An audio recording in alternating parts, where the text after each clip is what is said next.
Graça e paz, irmãos. Chegamos ao nosso último dia, nossa última aula sobre fé e finanças. E até então temos meditado sobre a importância desse assunto na nossa vida e na nossa fé. Hoje eu quero falar sobre o contexto de batalha espiritual.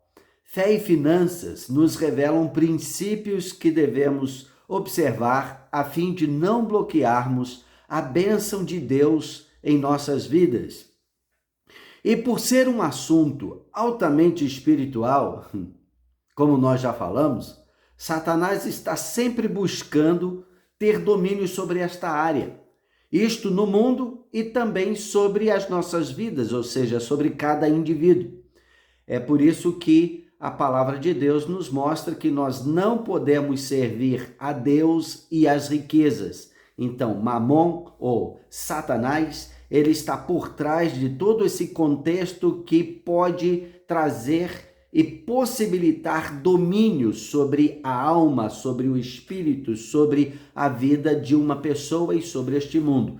Este mundo está debaixo da ação de Mamon, das riquezas. Nós podemos ver que praticamente tudo aquilo que está ligado às trevas tem também muito dinheiro que corre nessas veias, nessas entranhas. E isso faz com que as pessoas se vendam e outros sejam comprados para que possam ter uma vida totalmente fora daquilo que é verdade, justiça, daquilo que é o amor, que é exatamente a base fundamental do reino de Deus e também das nossas vidas. Agora, é importante que nós entendamos que nada que não seja estabelecido em amor, verdade e justiça prevalece. Então, este mundo está indo de mal a pior e chegando a um ponto, afunilando-se, convergindo para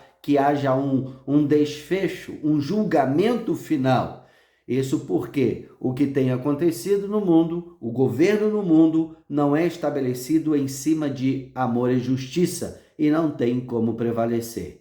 Então, se nós queremos ter uma vida bem-sucedida, especialmente não estando debaixo de nenhuma prisão, nenhum aprisionamento, é bom que nós entendamos quais são os princípios, os fundamentos do reino de Deus que podem gerar riquezas ou prosperidade, mas a prosperidade que não traz desgosto, como diz a palavra do Senhor. Em 1 Pedro, capítulo 5, verso 8 e 9, somos chamados a atenção para isso. Sede sóbrios e vigilantes. O diabo, vosso adversário, anda em derredor como um leão que ruge, procurando alguém para devorar. Resisti-lhe firmes na fé, certos de que sofrimentos iguais aos vossos estão se cumprindo na vossa irmandade espalhada pelo mundo.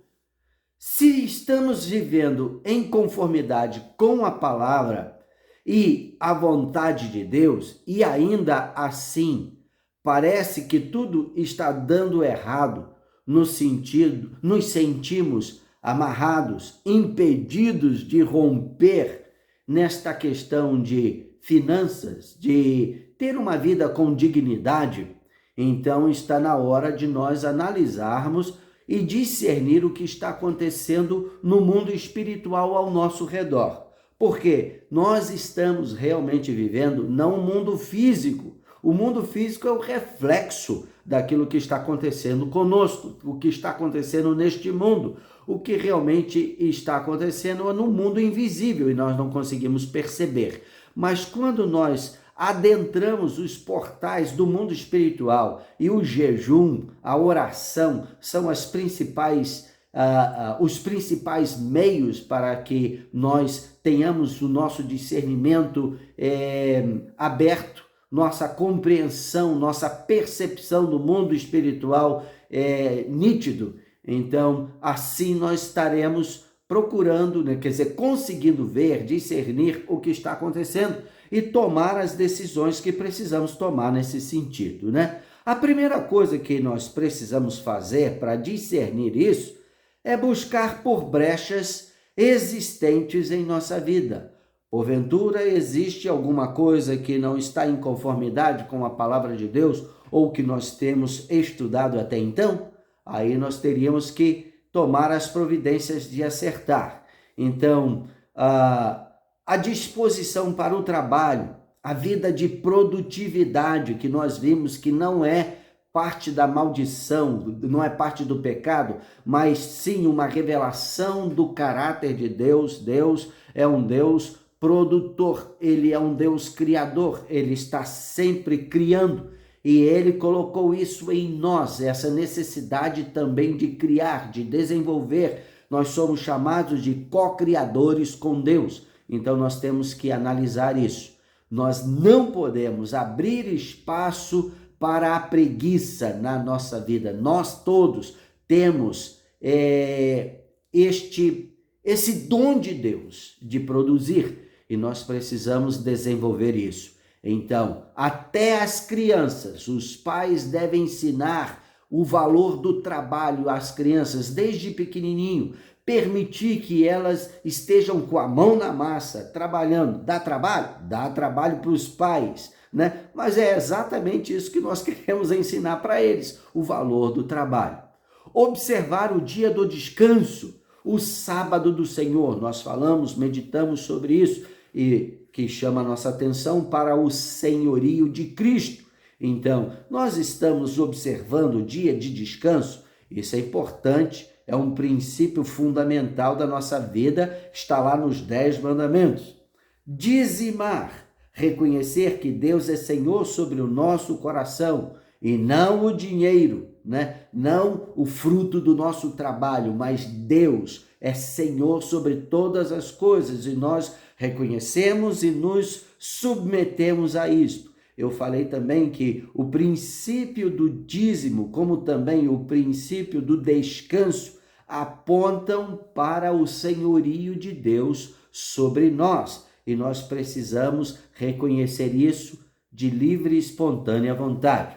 O quarto princípio é o de ser generoso, saber doar, abençoar a outros, ser um canal de bênção de Deus na vida de outras pessoas e ser bom mordomo do que o Senhor tem confiado em nossas mãos, cuidar bem daquilo que Deus tem colocado debaixo da nossa mordomia. Esses 5 princípios que nós estudamos, que nós refletimos nas aulas anteriores, são as áreas que nós podemos abrir brechas na nossa vida e que imediatamente, caso reconheçamos que tem alguma coisa que está em falta com aquilo que Deus já tem nos revelado, procurar trazer os devidos acertos nestas áreas, né? Então, repetindo aqui para ficar bem gravado, disposição para o trabalho, nós somos chamados a trabalhar, observar o dia do descanso, que também só faz sentido se nós trabalhamos 6 dias por semana, então o descanso não faz sentido para quem não trabalha. Dizimar, ser generoso e ser mordomo, bom mordomo daquilo que Deus tem colocado em nossas mãos. Checar esses princípios de tempos em tempos que já refletimos e ver se estamos aplicando isso corretamente em nossas vidas. E se porventura achar algum ponto que precisa de atenção, é necessário arrepender, colocar em ordem a nossa vida e seguir em frente, né? Se tudo estiver ok, o Espírito Santo não mostrou nada que esteja errado e a nossa consciência também não está nos acusando de qualquer falha, então é tempo para orar e jejuar para entender o que é que o inimigo está fazendo, para bloquear aquilo que deve ser o fruto do trabalho que nós estamos fazendo, o fluir da bênção de Deus na nossa vida de trabalho e obediência. Precisamos estar atentos a isso. Provérbios capítulo 26, verso 2, diz que a maldição sem causa não se cumpre. Então, Satanás ele tem que achar alguma brecha, alguma plataforma para que ele possa impedir que a bênção de Deus flua através de nossas vidas, né? Já fizemos algumas consagrações a ídolos ou a espíritos malignos e não quebramos estas consagrações quando nos convertemos ao senhorio de Cristo?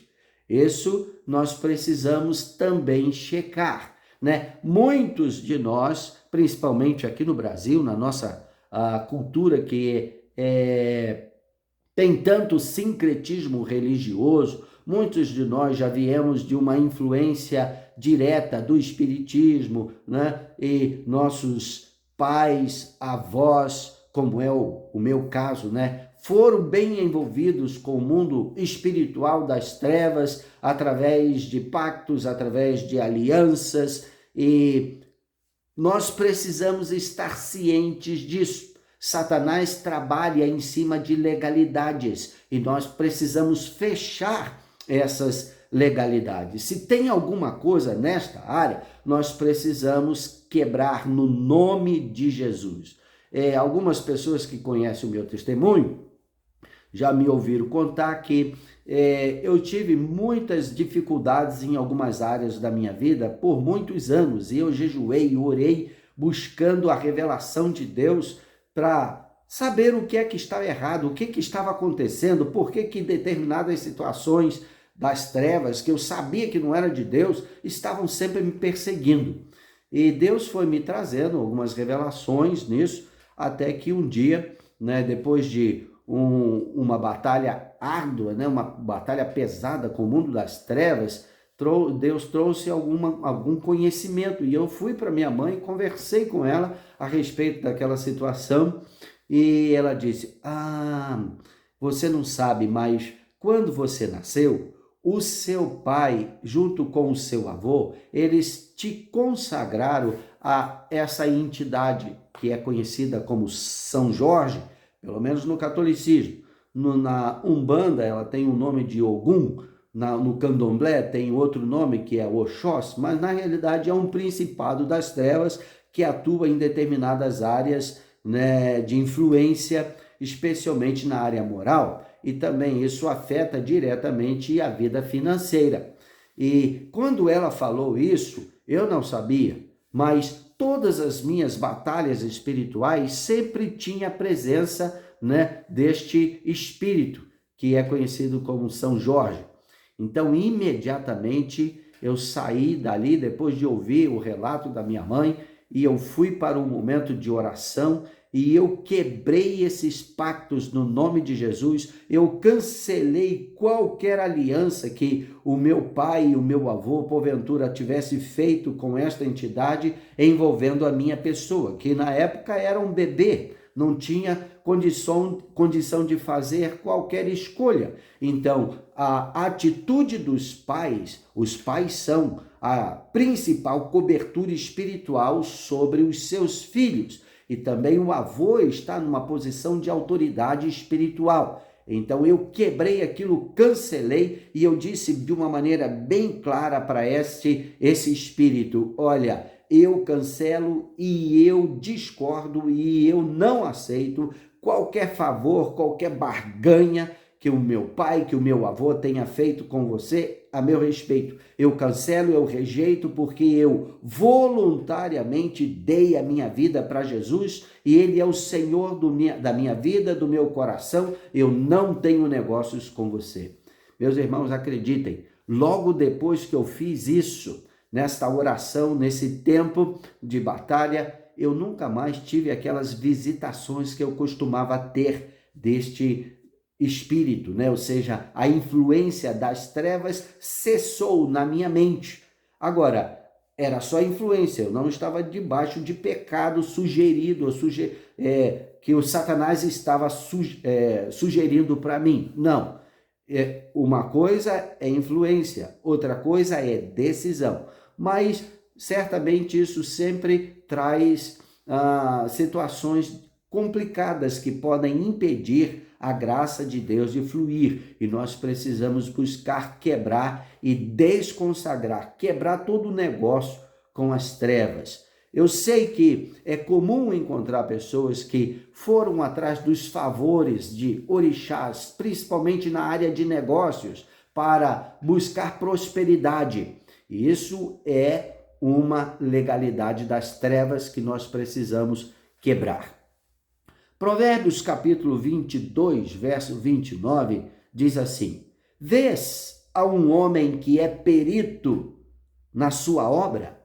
Perante reis será posto, e não entre a plebe, ou seja, entre os pobres da terra, né? Vês a um homem que é perito, ou seja, alguém que é dedicado, alguém que se esmera em fazer bem o seu trabalho, ele será reconhecido. O seu trabalho vai produzir fruto e vai lhe render prosperidade. Isso faz parte da bênção de Deus e nós precisamos saber disto, né? Então, nós já aprendemos, tudo que vamos fazer, devemos fazer de todo o coração, porque é ao Senhor que nós estamos servindo. O trabalho é parte do nosso culto a Deus e devemos glorificar a Deus com isso. Outra coisa, Deuteronômio, capítulo 28, de 1 a 14. Eu quero que depois vocês analisem essa passagem das Escrituras, que fala sobre as bênçãos decorrentes da obediência. Bênçãos decorrentes da obediência, né? A obediência aos caminhos do Senhor, eles trazem bênçãos sobre a nossa vida. E Deuteronômio capítulo 28 nos fala sobre isso. E ele começa, não vou ler a passagem toda por causa de ser desnecessário, né? Mas é importante que você analise isso depois, né? E começa dizendo assim: se atentamente ouvires a voz do Senhor teu Deus, tendo cuidado de guardar todos os seus mandamentos que hoje te ordeno, o Senhor teu Deus te exaltará sobre todas as nações da terra. Se ouvires a voz do Senhor teu Deus, virão sobre ti e te alcançarão todas estas bênçãos. Bendito serás tu na cidade, e bendito serás no campo. Bendito o fruto do teu ventre, e o fruto da tua terra, e o fruto dos teus animais, e as crias das tuas vacas e das tuas ovelhas. Bendito o teu cesto e a tua amassadeira, bendito serás ao entrares e bendito ao saíres.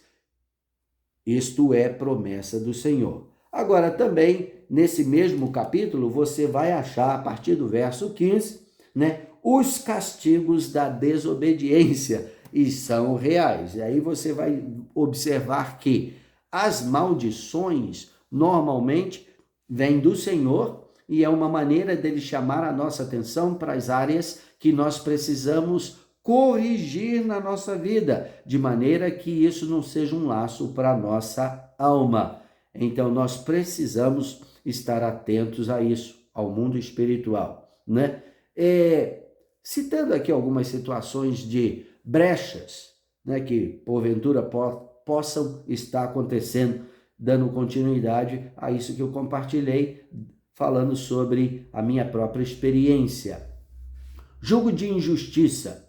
Negócios precisam ser justos. Negócios precisam glorificar a Deus. Negócio precisa ser bom para os dois lados, para aquele que está vendendo, como também para aquele que está comprando. Negócio precisa, toda barganha, os dois lados precisam sair satisfeitos. Lucro obtido por trabalho fraudulento, isso abre brecha para que Satanás coloque lá, né, as suas garras, e isso vai gerar, né, comprometimento da nossa vida.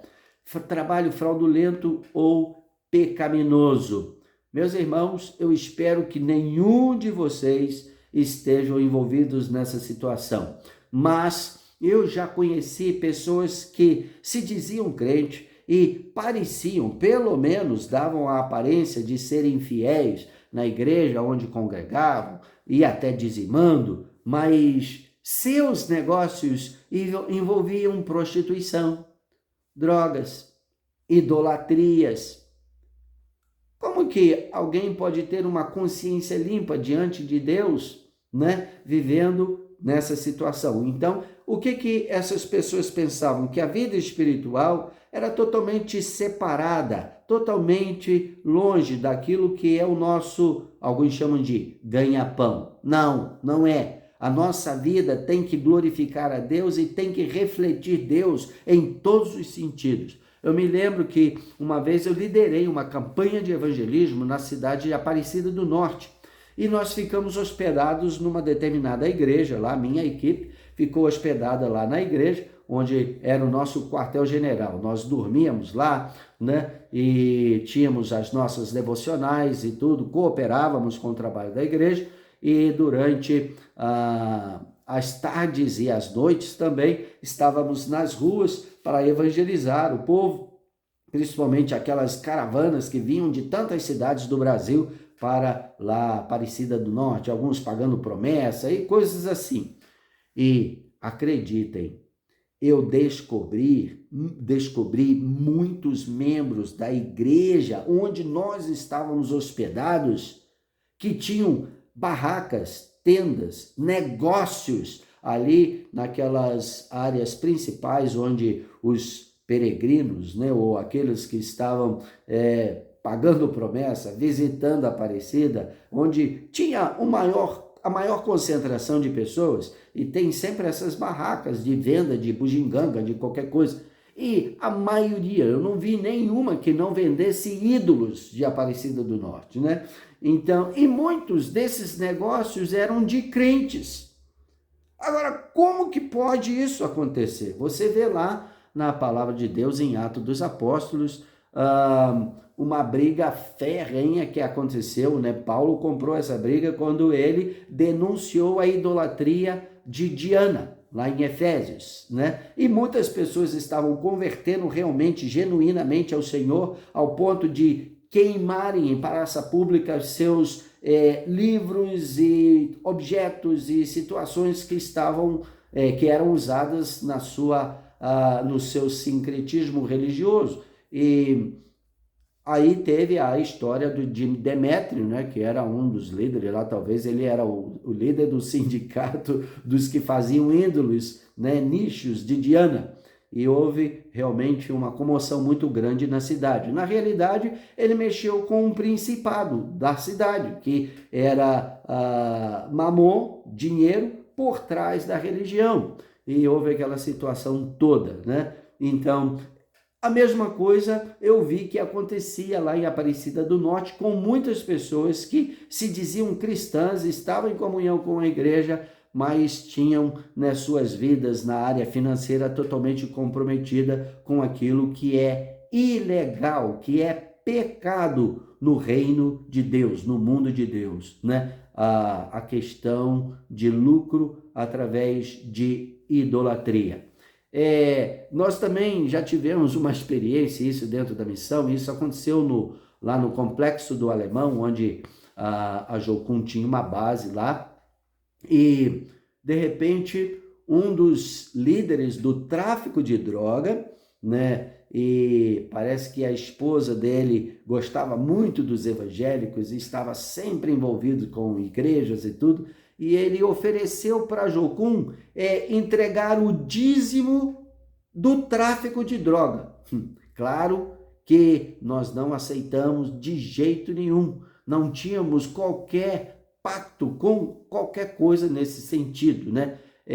Isso gerou um certo transtorno na área relacional com essas pessoas que estavam envolvidas com o tráfico, né? Mas nós tínhamos que tomar uma decisão bem radical e não permitir que aquilo acontecesse, né?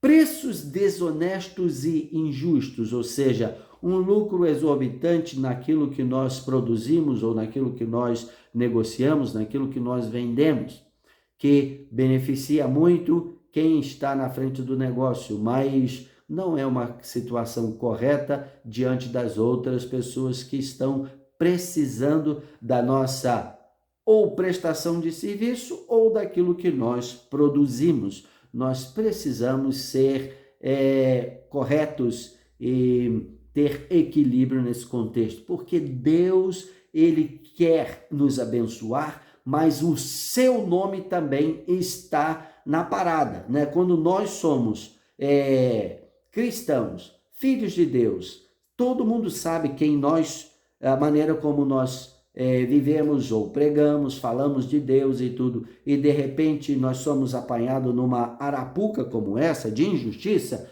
isso faz com que as pessoas blasfemem o nome de Deus no processo. Outra brecha que é muito comum acontecer, principalmente em culturas onde corrupção é uma plataforma que faz parte do dia a dia, infelizmente, e o Brasil está dentro desse contexto, é aceitar ou pagar subornos. Meus irmãos, isso não glorifica a Deus e abre brecha para que Satanás nos manipule e domine sobre os nossos negócios. Nós não podemos permitir isso. Então, Atos capítulo 24, verso 16, diz lá: por isso também me esforço por ter sempre consciência pura diante de Deus e dos homens. Nós precisamos viver dessa forma, né? Isso é Paulo falando quando ele estava debaixo de uma situação complicada, estava sendo arguido pela sua fé e tudo, e comportamento. Ele cita essa frase lá, dizendo: eu me esforço sempre por manter consciência pura diante de Deus e diante dos homens. Nós precisamos ter essa certeza, especialmente quando nós estamos vivendo, né, para a glória de Deus. O chamado de Deus para nós é para uma vida de dignidade, de liberdade. Os princípios de fé e finanças nos conduzem a este caminho que gera alegria e satisfação pessoal na nossa vida, né?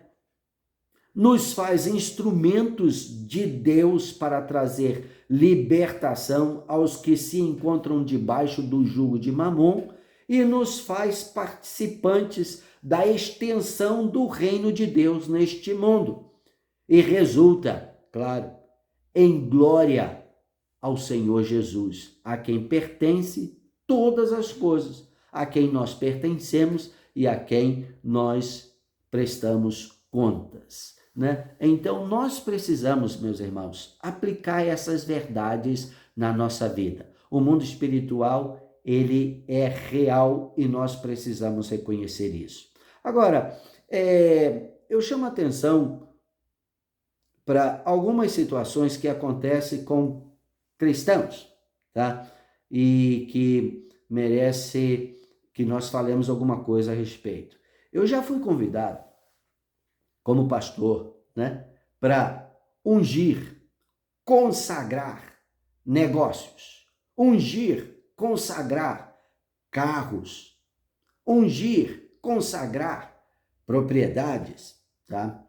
E eu me recusei, especialmente pelo fato de que pessoas têm essa atitude, igual acontece no paganismo.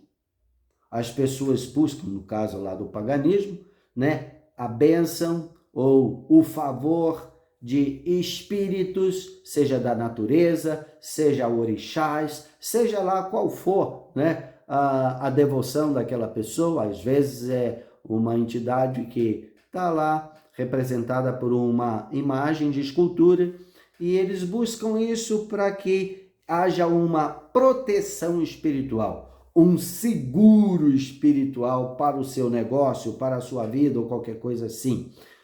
Isso não é coisa do reino de Deus. Especialmente quando a atitude por trás, ela está centrada no egoísmo, no se dar bem, no eliminar concorrência. Nós não fazemos isso.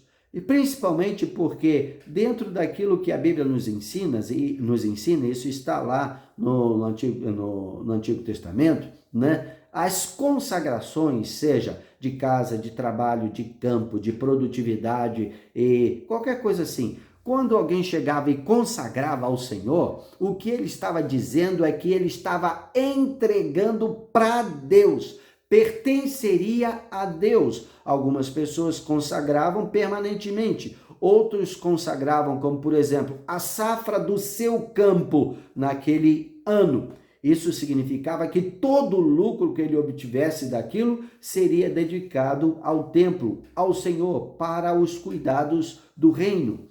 E esse era o entendimento.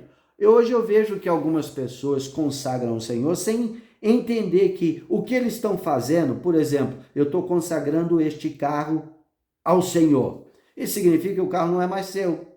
Ele está debaixo da sua mordomia, mas é do Senhor. Então, você tem que disponibilizá-lo a qualquer tempo, a qualquer hora, para os serviços do Senhor. Isso significa emprestar para alguém que precisa, né? Para fazer uma viagem relacionada à igreja, ou ao reino de Deus, ou à obra missionária, ou qualquer coisa assim. Servir as pessoas, levando-as para o hospital, se é assim necessário e tudo, a qualquer hora do tempo, dia ou noite. Isso você vai estar ali ao dispor do Senhor, que vai poder usar aquele carro que você consagrou para a glória dele. Se essa não é a atitude do coração, tenha o entendimento de não fazer, porque a Bíblia já nos ensina, melhor é não votar do que votar e não cumprir. Então, muitas vezes eu me recusei a fazer esse tipo de coisa, porque eu vi que a pessoa estava com um propósito escuso por trás dessa situação.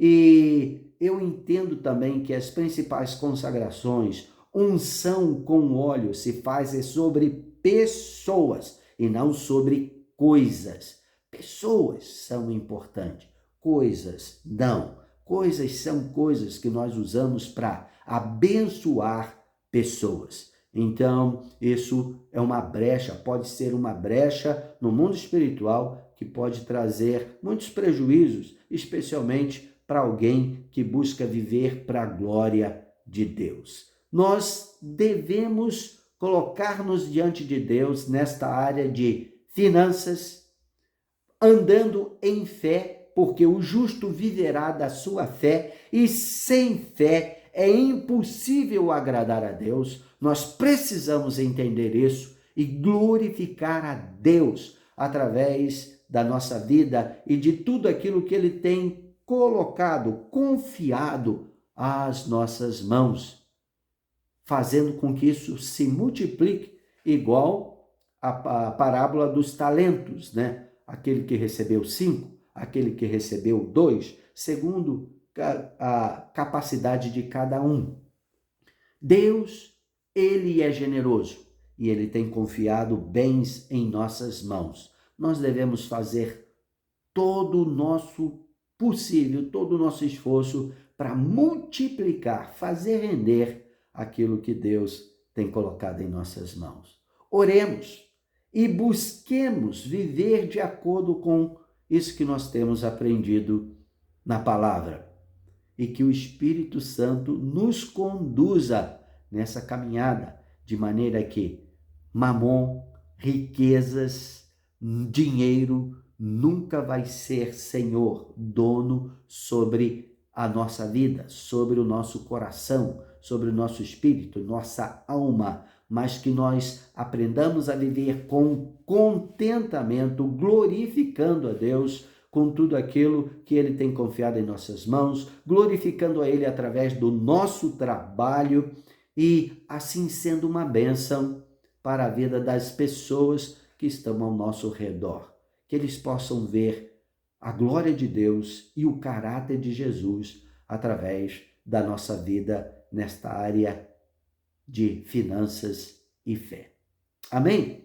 Então nós chegamos assim ao final dessa nossa reflexão nesse mês, né? E eu realmente tenho no meu coração a expectativa de que você tenha sido abençoado com este assunto, que como nós vimos no início, na primeira aula, né? um assunto altamente espiritual. Que a sua vida espiritual seja desenvolvida, que ela cresça, que ela produza frutos de justiça que glorifiquem a Deus e que Ele olhe para você, olhe para cada um de nós e diga: muito bem, servo bom e fiel. Sobre o pouco fostes fiel, sobre o muito te colocarei. Deus nos abençoe. Amém.